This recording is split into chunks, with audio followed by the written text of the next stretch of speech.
এবার কোচবিহারের ভেটাগুড়িতে রহস্যজনক বাংকারের হদিশ পেল পুলিশ।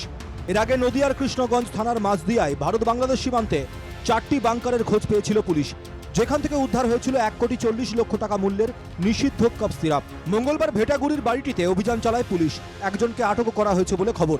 গ্রামবাসীরা জানাচ্ছেন, টিনে ঘেরা বাড়িটি আগাগোড়াই ছিল রহস্যে মোড়া। রাত বিরেতে নানা লোক আসতো বাড়িটিতে। রাতের অন্ধকারে আনাগোনা করত গাড়ি। বাড়িটিতে পুলিশি অভিযানের পর রহস্য আরও জটিল হয়েছে। কি বলবো, 6-7 মাস আগে এসে বাড়ি করেছিল, শুনেছি শুধু পিছনে একটা গর্ত করেছিল, এটুকুই জানি। আমি তো দেখিনি। ওনার নাকি ভাইয়ের বাড়িতে এসছে, ভাইয়ের থ্রুতেই জমিটা নিয়েছে। তারপর ওইটুকুই। তারপর পুলিশ আসার পর আমরা সবকিছু জানতে পারি যে ওনার ছেলেরা এরকম করেছে। মাস 6 আগে বাড়িটি তৈরি হয়।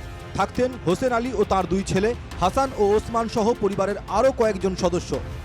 মে মাসের শুরুতে গাঁজা পাচারের অভিযোগে ধরা পড়ে ওসমান।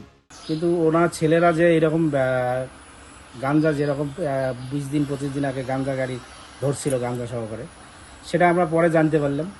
সেই তখন থেকে সবাই বলে যে রাত্রে এই গাড়িগুলো চালায়, তার মানে এরা গাঞ্জা পাচার করে। সত্যি কি মাদক পাচারের কাজে ব্যবহার করা হচ্ছিল বাড়িটিকে, নাকি অন্য কোনো নাশকতার অভিসন্ধি ছিল? এ নিয়ে মুখ খোলেনি পুলিশও। অমিত সরকারের রিপোর্ট, NKTV বাংলা।